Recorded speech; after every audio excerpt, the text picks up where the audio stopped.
What's up everyone, Lance Hedrick here, and today we've got a battle of the single boilers. Now I know what you're thinking, hey, didn't you do a video on the Gaggia Classic Pro and the Rancilio Silvia?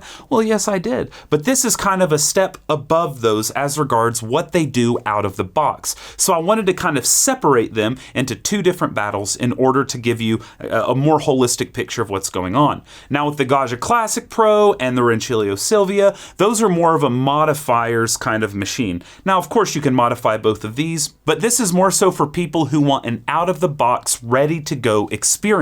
Both of these have PID controllers. Both of these have pressures out of the box that are more than usable. Both of these you can control the pressure by a simple turn of the screw, and they're both built like tanks. So we have kind of a little bit of a step up on the other two, so I guess it was time to do this showdown.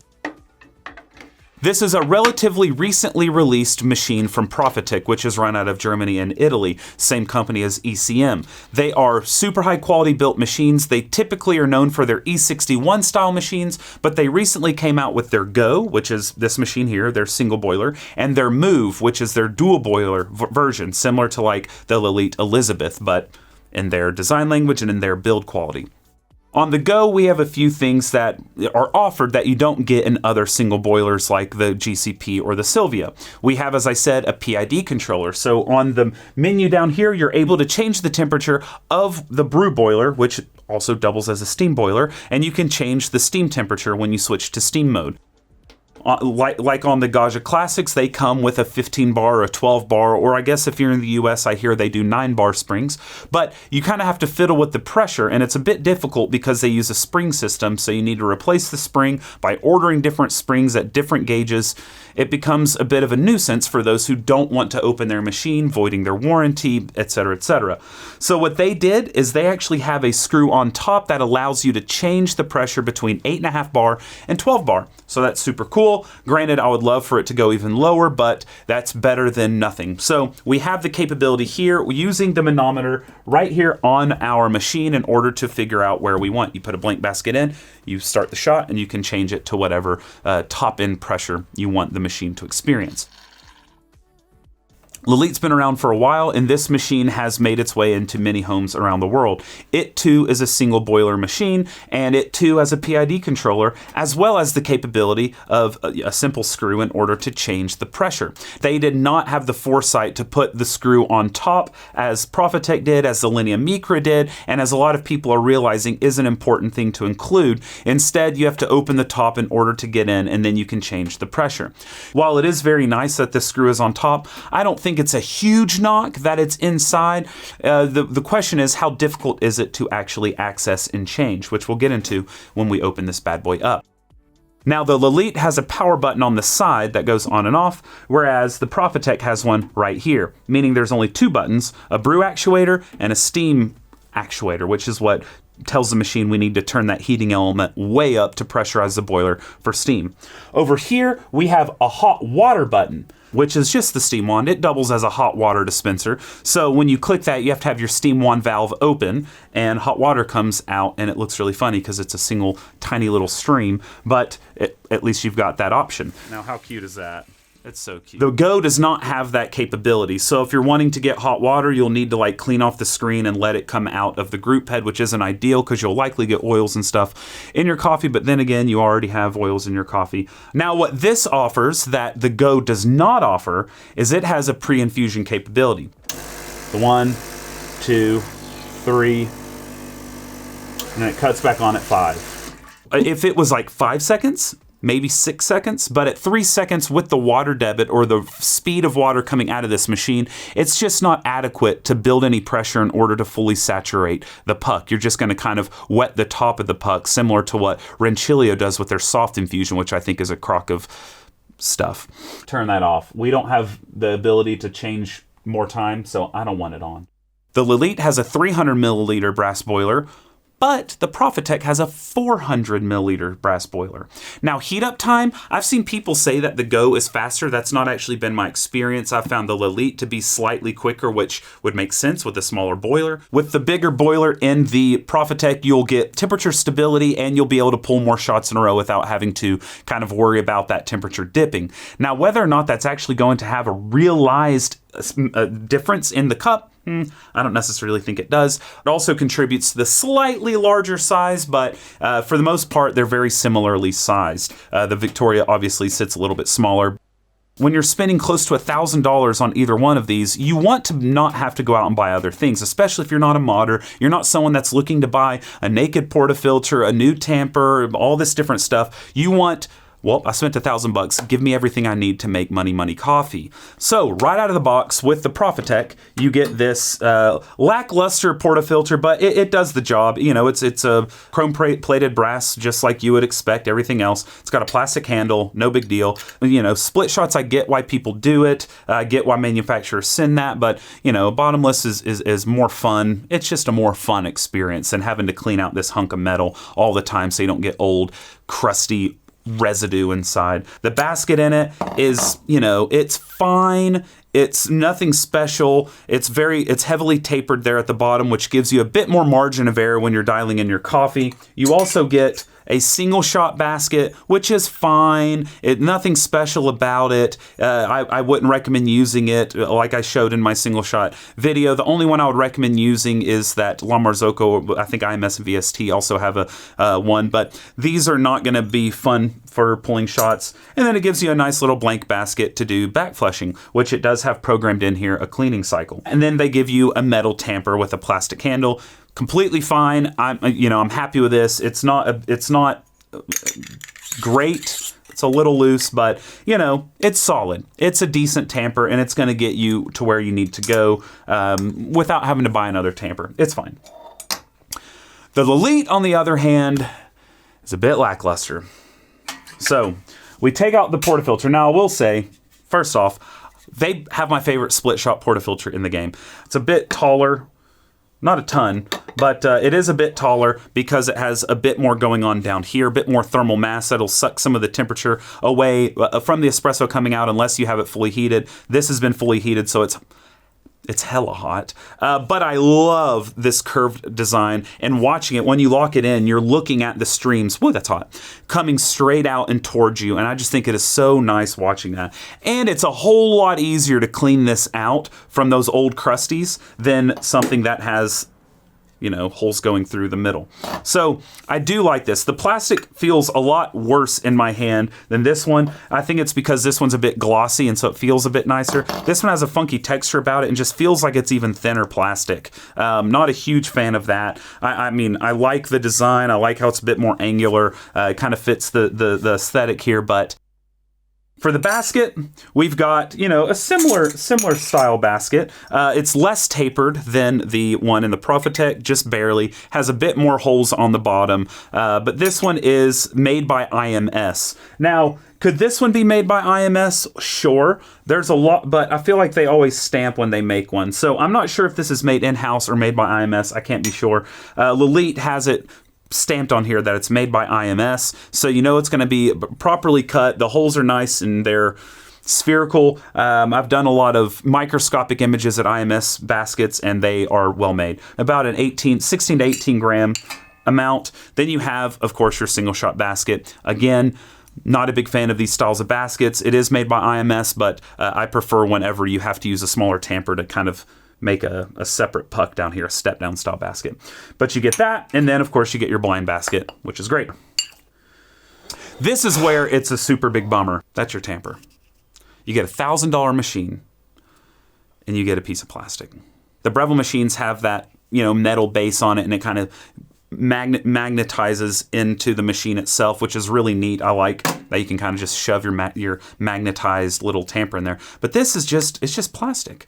It's very sad. The only reason I bring the Breville comparison is, for those of you that don't know, Breville did acquire Lelit some 4 years ago or so. But yeah, not happy they couldn't just shed out, a couple extra bucks in their margin to give you a decent tamper. The plastic is noticeably smaller than this one. It's got like a curve on the base, which, some people actually like that. But yeah, it's a bit lackluster. And like tamping with this doesn't feel nice. It doesn't feel good. I don't want to tamp with this. So I'm not going to in this video because screw that. You could have gotten the Anna or some other cheaper Lelit, but you got this one. You want a nice espresso experience. Why? Okay, that's what I gotta ask. Why? I don't get it. And also you get a scoop, it is what it is. Like, I feel like, I've seen people, they'll weigh out their coffees in a scoop. That's nice. I just go from the bag. The Profitec doesn't come with a scoop. So, it is what it is. I don't care if it's plastic or metal. The scoop is the scoop. We don't use scoops. That's kind of what you have. Now, the next thing to look at, obviously, is just the way it's set up in general. So, like I said, this one has 3 different buttons. You have light indicators for when the temperature is ready and a light indicator for the on-off. You got the steam knob here, which I despise the steam knob. It protrudes a bit too far for my liking, and it's a gross plastic. I saw someone with a walnut kit on their black Go, and I thought it looked really, really sleek, and a walnut portafilter. But anyway, now it is nicer than what I'm about to show you on the Lelit to turn. I don't like the look of it, but that's a personal thing. Then over here, we've got the steam wand, which is on a really nice flexible ball joint, and it's a cool touch steam wand, which is always fun. So you can just straight up grab it as it's going. Now near the bottom, it's going to get hotter, but up here, it's cool to the touch. Just don't touch the actual tip. Don't be dumb. Then as we come down, of course, like I showed earlier, we've got the manometer right here. That's going to show our pressure, the back pressure. And then over here, we've got our little menu, our LED screen, essentially. So this, you can control the temperature of the brew, temperature of the steam. You can do the cleaning cycle, things like that. The eco mode with just these 2 little buttons. Kind of simple. They have the way of doing it in their little manual. But so that's what we got going on. Everything else is nice and sleek and in their design language. We open up the back, and we've got the water reservoir. And this is one thing I kind of knock against it. That can also be said on a lot of machines, a ton of machines. Those are more apt to leak over time. And the only reason I'm bringing this up now, I never really thought about it before because I've always been annoyed by the tubes that go in from the top. And those are actually preferred. I had a DeLonghi Dedica, and the receiving portal on the machine itself kind of got bent a little bit from when I was putting the water tank back in, and now it doesn't hold a seal, and so it leaks. Right when I put the water case down on it, it leaks. They do have a couple of O-rings and a little piece that you swap in and out that hopefully you'd be able to fix that if it did ever start to leak, or the connection below, maybe it's an easy fix. I'm not sure, and mine isn't leaking, but between the 2 options of having tubes going in the top or going in the bottom, obviously it's more leak prone with this. I'm not trying to fearmonger. I'm not saying yours is going to leak. I'm saying in general, I would prefer the tubes going in through the top because it makes it less of a fear of like shoving it down too hard, maybe messing up the intake valve. That is something that is, to consider. I do like, however, that they have an area you can put a water cartridge in, though they don't include one. So that's actually a point to Lelit, in my opinion. They have a water softener that you can add to one of the tubes in order to have intake soften your water, and then you can change that out over time, which I think is a really nice thing that both they do as well as a lot of other companies now are doing in order to make sure you have a nice longevity to your machine. Now, one thing I'm not a huge fan of is the water lid just kind of like sits here awkwardly, and it's like a weird, it's a weird design element. I'm not a huge fan of the way that looks, but in any event, we do have like a cup warmer you can use right here. You can put your cups upside down right there, heat it up. Then over here on the Lelit, again, we have the 3 buttons. We have brew, we have steam, and we've got the hot water. We've got right here our back pressure, and then right here we have our little LED screen where we can change temperature of the brew boiler, of when it's in steam mode, and the pre-infusion, whether it's on or off, and things like that.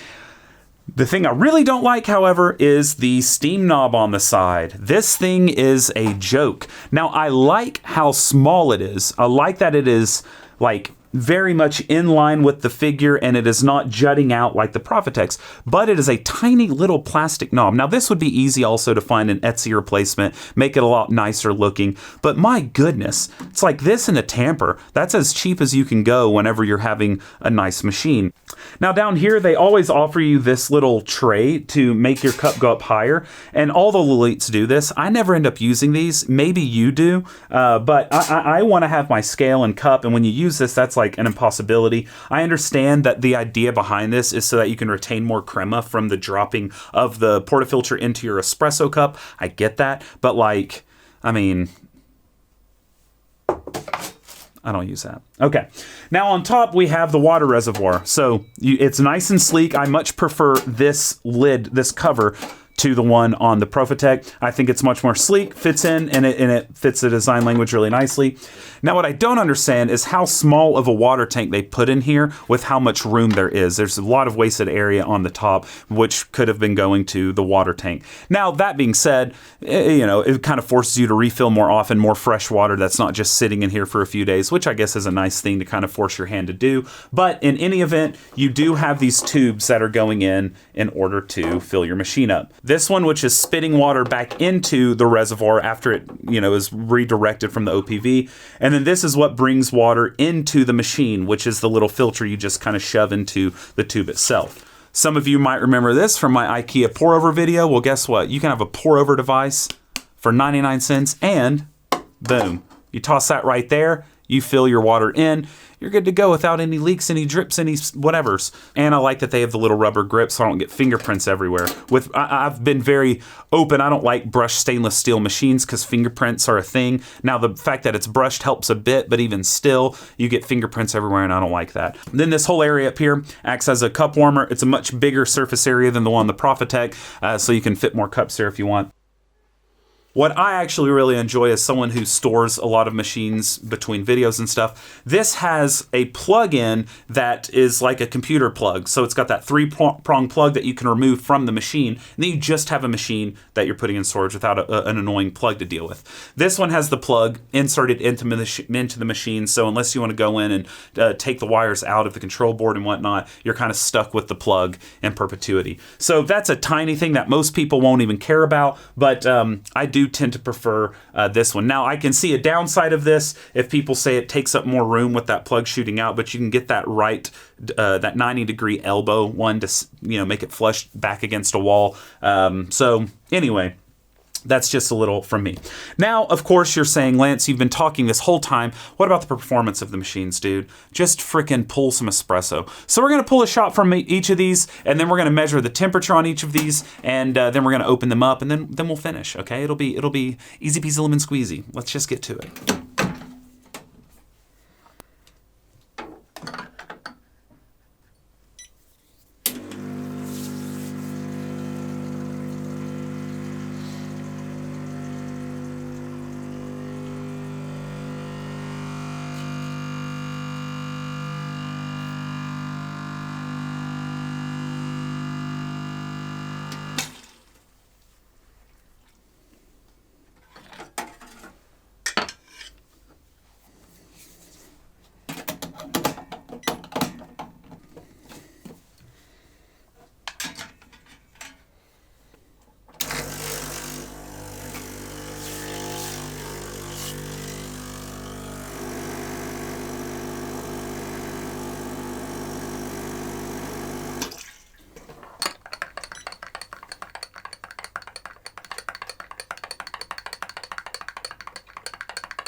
All right, so that was pulling a shot on both of these machines. Now, one thing that I did notice is this one, even at the same grind size, this took about 11 seconds before the first drips came out. Not sure why that is. And then it went quite quickly to its final goal. However, the Lelit started dripping at about 6 or 7 seconds, but then took a lot slower, had a lower flow rate till its final goal.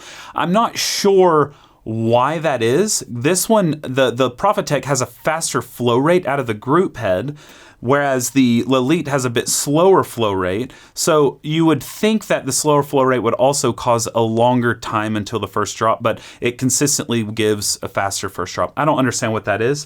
What I can also say is, as the espressos sit, the one from the Profitec has much bigger bubble surface, similar to what the DeLonghi Stylosa did against the Linea Micra. The Linea had a much more smooth crema layer, even as it sat, and as the surfactants were falling off the bubbles and bubbles were exposing, it was much more smooth, whereas the DeLonghi had these massive sponge-like bubbles.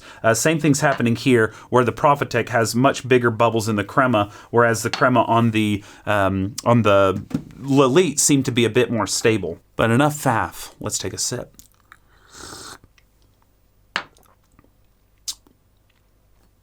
Great. Dark chocolate, caramel, burnt vanilla, some toasted marshmallow. It's good.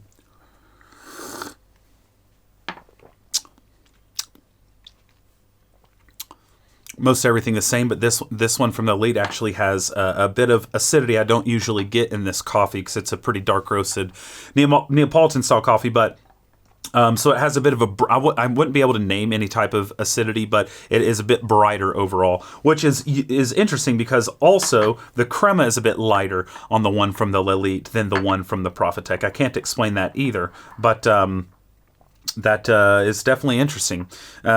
And maybe it could be psychology playing an effect on me. Who knows? But anyway, they're $1,000 machines. They're gonna make delicious espresso if you're dialing it in right. I, of course, used oversized IMS baskets in each of these and dumped 22 and a half grams into each of them in order to have some big old bango shots with deeper pucks. But in the end, they're both going to make good espresso. What you see on a video is not going to be the determining factor. You either trust that they do or they don't. The big thing here is quality of build, the way they're built, the aesthetics, and the usability of them both, as well as the internal. So anyway, without much further ado, let's actually test the temperature on both of these. Got both machines set at 93, so let's go ahead and see what this is at. I've heated up the SCASE device that's inside here. We're just going to see where it gets during the shot.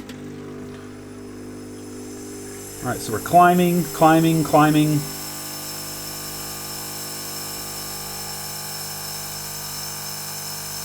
Almost at 91. 91.5. 91.7. Slowing down a lot, which is good. So it's not quite going to hit the 93, which is fine. We're also using a SCASE which has its own thermal mass, even though I've heated it up sufficiently. That is what you would expect. I'm going to let it sit for just a second, and we'll go one more time, just to kind of give you an idea of what back-to-back shots look like. If you had, let's say you had one prepped and ready to go because you're slinging out drinks for friends and you've got 2 portafilters.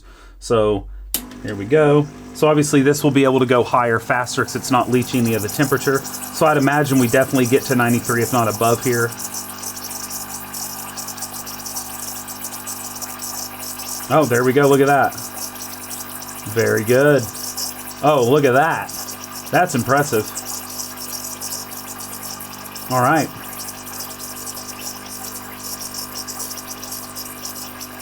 And a slight cascade down. Very, very stable.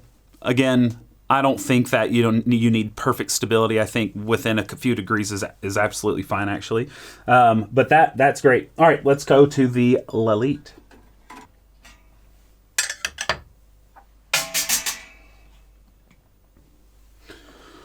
All right, we've got this already heated up and ready to go, so let's rock and roll.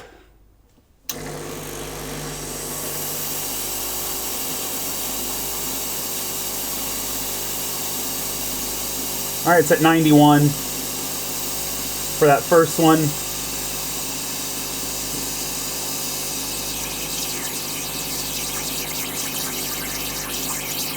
All right, it goes down to about 90. So we'll turn it off, let it sit for a sec. I see people freaking out if their machine produces steam, saying it must be hotter than 100 degrees of steam's coming out. That's obviously not necessarily the case. It depends on a lot of different factors other than just it's at boiling. Because obviously the water that was in contact with the emulation of a puck inside the SCASE was not reading over 100 degrees. Now, as we're waiting to do it back-to-back, what I've noticed is this machine seems to shed heat a lot quicker than the Profitec, which is not going to be ideal for temp testing. As you can see, it's already down to 87.8. This one in between shots only went down to like 90 before I could restart. And so we're going to have to build the temperature back up again, which will likely reflect a lower temperature than what is actually being transmitted through, as it's having to heat other things up and it's sucking heat away, which can be a positive whenever you're going from steam boiler mode to brew boiler mode. It sheds heat a lot more quickly than the Profitec does. But anyway, no more chit chat. Let's see where this second one gets.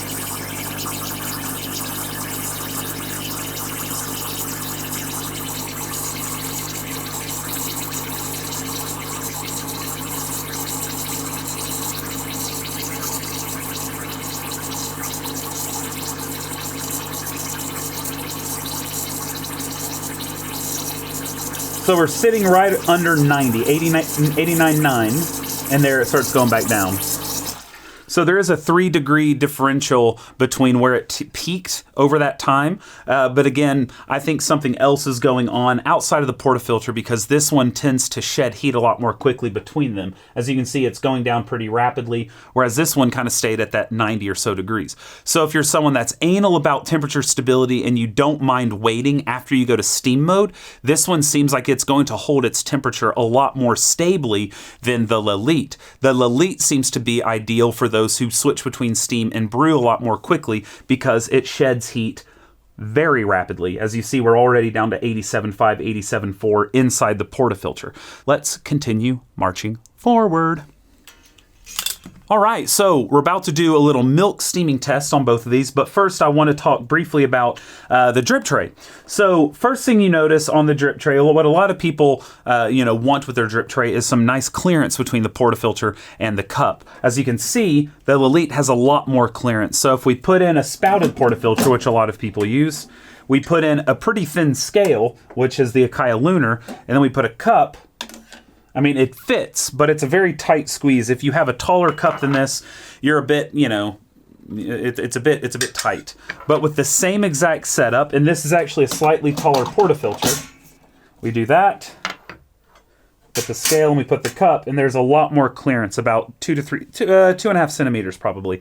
So quite a bit more clearance on the Lelit. But also, in talking about this, I've noticed that the vibration in the Lelit is a lot more intense than on the Profitec, both in sound as well as in effect on the drip tray. Sometimes these cups, if you don't have a silicone pad on the scale, is going to kind of vibrate to the side, which does happen. However, I've not noticed that on the Profitec. Now, the final thing is the drip tray itself. The Profitec has a pretty sizable drip tray, but it is plastic on the bottom with a metal covering.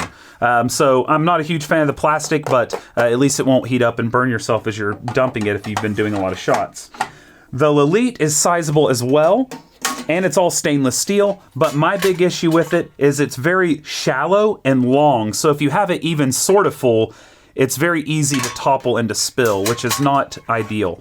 I don't know why drip trays are so hard for companies to do, but I do prefer the mechanism on this. I feel like it's easier to kind of pull out, whereas this one, you kind of have to pull and then do a little lift because it has this little guy underneath. And so if you have it a little too full and you have to lift, you could spill out the back.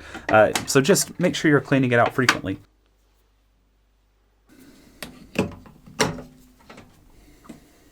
A lot of people say steam first and pull your shot because they're so scared of the crema dying. Chill out. I always argue it's better to pull first, then steam. You don't have to worry about the temperature of the brew. The steam rises to temperature relatively quickly, and you're good to go on it. So I'm going to pull shots, and then I'm going to steam, and let's get it going.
All right, so both easy to get silky milky. This has obviously been sitting out a bit longer, and that's the espresso bubbles kind of coming up. But the milk texture itself, A-OK. Same thing right here. I have just continually noticed that the Profitec is creating espresso a bit differently in that it is causing a lot of bubbles in that crema that I'm not getting with the Lelit. In fact, I have two of those two espressos from earlier. And even still, the crema is maintaining on the one from the Lelit, where this one's almost fully dissipated, and even still you have some visible bubbles. It's kind of unique. I'm not quite sure what's going on for this one to get more micro bubbles coming out. They're both roughly at the same pressure, right around 10 bar. The biggest difference would be the flow rate, I guess, and even that's not that big of a difference. This one seems to rattle harder, which is why I postulated the DeLonghi was creating those bigger bubbles as opposed to the rotary on the Micra, but we're having a similar thing here, and I'm not quite sure how to explain it, to be honest with you. But that's beside the point, and I don't really think it's necessarily affecting taste unless you're obsessed with crema. If you're obsessed with crema, this is creating longer lasting crema. But in the end, what we're talking about now is steaming. And both of them steam fantastically well. You let it get to temperature and it's an easy time steaming. You just got to make sure you have the right position of your steam wand. Let it get to temperature. It's going to delve in temperature quickly, so you need to get your stretching out early and then just let it whirl. Trust the angle and you're going to get silky milky every time. So we got silky, milky on both. All right, so here we have inside the Profitec. So there's about 6 hex screws on top and 2 on the back you need to take off. Then for the back panel, another 6. First thing I notice is I wish the wiring was more organized. This is a bit of a cluster. They kind of have it everywhere. Even the Gaja and others have zip ties in order to make them nice and tight, or they'll use insulated kind of combinations in order to pull things together. These are just kind of hanging out all over the place, which is not necessarily a big deal because they're rated for heat and temperature and whatnot. It's kind of just ugly. And the same goes down all the way to the pump back here with just wires kind of everywhere. But anyway, we have our brass boiler right here with a nice insulative sleeve on it. We have the valve for the steam wand coming out here. Here's the steam wand valve. So the steam exits from the top of the boiler going to the steam wand right down here. So when you open the valve, it releases, the steam kind of builds up in this tube right here, and then it releases down through the steam wand. Now, as you see, we have all brass and copper in here, which is a really nice thing to see. We have, of course, the expansion valve here. This is how you change the overpressure. So they have this extended, and this might be why it takes a bit longer for that puck to get fully saturated. I'd imagine because of this extra bit of journey that the water has to take is likely causing a bit longer for pressure to kick in. So that would be my guess. But we have the water intake right here that's going into here, and it's pushing. This is where it's pushing for the pressure. So as you push this down, it's obviously increasing the pressure. Coming back is decreasing pressure. So right here we see the thermal probe that goes into the boiler, and right back here is the coiled piece of copper, which is what reads out the pressure onto the manometer. So fresh water comes through the top, and here the boiler's pressurized due to the water in the pump, which the pump is situated right down here. So if you ever need to change it, it's right down here at the bottom. You can see the reflection on that mirror finished piece of metal at the base. Now you can see the solenoid valve is right here. That's that box right back there. So we have the solenoid sitting right there, which is what allows us to have a more dry puck. Now I did notice that the Go had a bit wetter pucks than the Lelit does. Not quite sure why that is, considering I was using same bed depth on both, roughly same headspace, but that is something I noticed. But in any event, that's not that big of a deal. It's just kind of a nuisance to deal with whenever you're cleaning. But yeah, so this one is not necessarily as clean as I think it could be. Like the Rancilio Silvia, to me, is like the ideal cleanliness inside of a machine as far as wire configuration, the kind of grouping of the wires, the space inside, how neat everything is presented and how accessible everything is, where they put the solenoid behind the front plate. They have the pump right in the back, and then up top they have all the other parts. I think that is kind of the ideal when it comes to inside organization. This has a lot of work to do, I think, in order to really achieve that. But even still, the parts inside are above reproach. It's made really heftily. The things that you would have to change over time might be something like the probe or some O-rings here and there, or the wires should be fine. Those can last forever as long as you're not getting water in here. And it seems like everything's separated quite nicely. Now the G-car for it, the kind of brain of the baby, is right down below this expansion valve right here. It's down below. It's a bit more difficult to get to. You'd have to take out the pump or get beside the pump. So it's right back here. Right back there.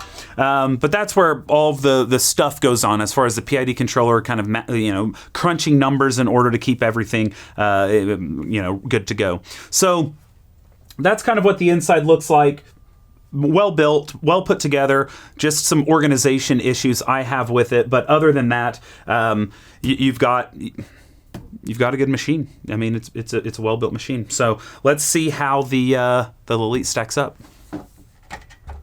All right, so here's inside of the Lelit machine. Now, as you can see, I had to take off quite a few panels, but not that many screws. It didn't take too many screws to pull it off, about 10 screws. So just about the same amount to take off the panels on the Go.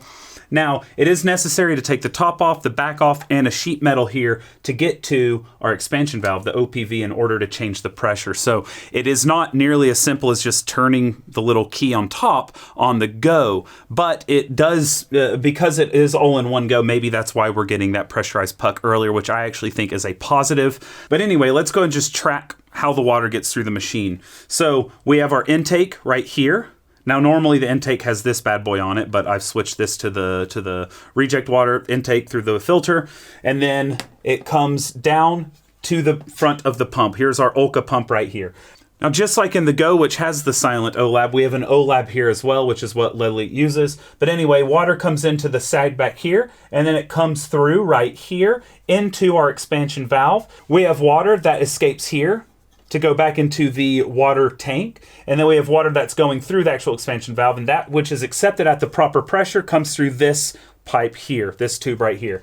So that's actually one point of departure. The Profitec Go uses a braided cord, and then it goes through copper before entering the boiler, whereas this one has the plastic tube as opposed to the braided one, and then it has PTFE plastic that's going into the boiler itself. So that's one point of contention that some people may prefer. The other four, though, you have to remember it is cool water that's entering, so it's not heated water that's going through these tubes and into this PTFE. Once it gets in, it's inside the brass boiler, and you have the release. This is heated water going to the steam. So we don't have copper here like we do on the Go that gets the steam from the boiler to the actual steam valve and into the steam wand. So that's another point of departure. Now we also see there's no insulated sleeve around the boiler with a smaller boiler. So that's another point of departure between the two. This one has that nice sleeve around it, which I love the sleeves, and the Rancilio Silvia also has a sleeve around its boiler.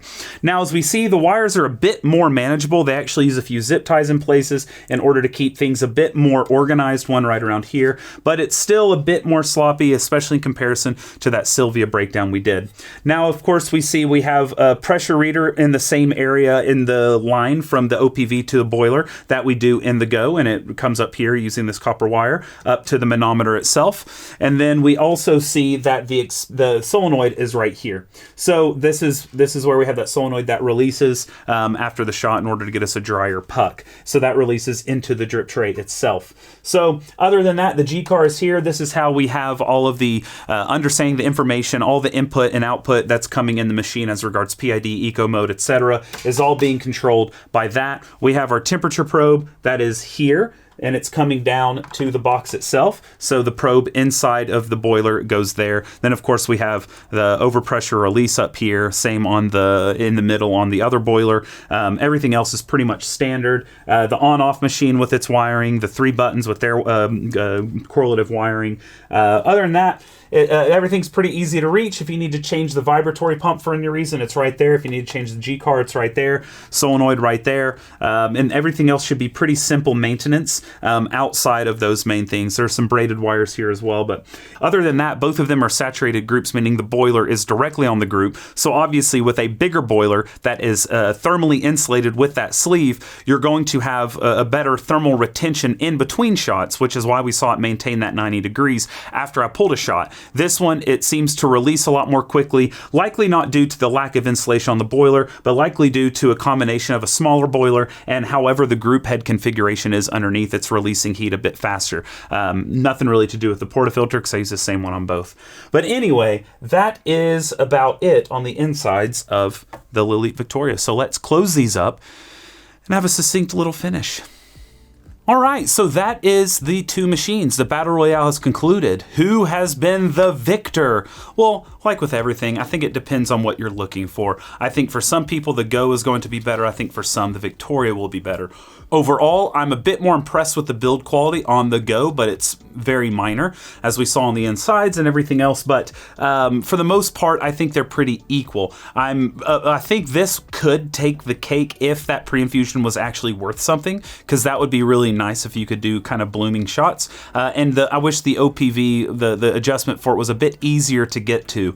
But other than that, I think they're both great quality machines. And if you are finding one of them at a sale, then definitely get it. I got my Go on a massive Black Friday sale for like 750 or so euros, which is insanely cheap for the quality that you're getting. You can't go wrong with either one. I would look into warranties and the distributors that you're working with to see what they're offering. I've read that Clive Coffee gives you like 3-year labor warranty on it, and then Lelit has distributors around the world. So you'll just need to check in with them to see what that warranty offer is, and if it's a good one, maybe just go with that for the warranty, because when it comes to in-cup, there are slight differences. I wouldn't say I necessarily prefer one over the other because you can dial your coffee in however you like. But again, if you're wanting that crema that's going to stay a long time, for whatever reason, I found that the Lelit does that, but for lighter roasted coffees, that is a moot point. I still don't really understand why it takes 10-11 seconds for the first drops to come out over here,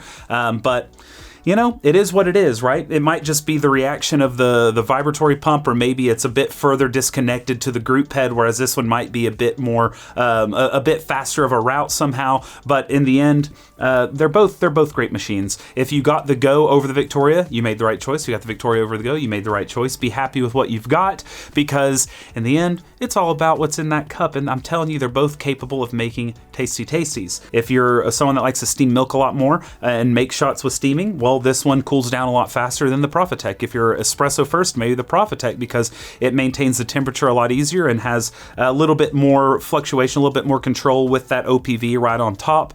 But other than that, both of them can take modifications, but I assume if you're modifying your machine, you're going for a Silvia or a Gaggia Classic Pro, because, well, you might as well spend half the price on the Gaggia and modify the mess out of it. But anyway, thank you so much for watching. If you're interested in potentially getting one of these machines, check out my Patreon down below. Because of you, I'm able to buy things so that I can make videos on them and take advantages of Black Friday deals and spend way too much money during that time, because you get crazy deals. But anyway, thank you so much. Make sure you hit the like and subscribe if you enjoyed it. But most importantly, I hope that you brew something tasty today. And cheers.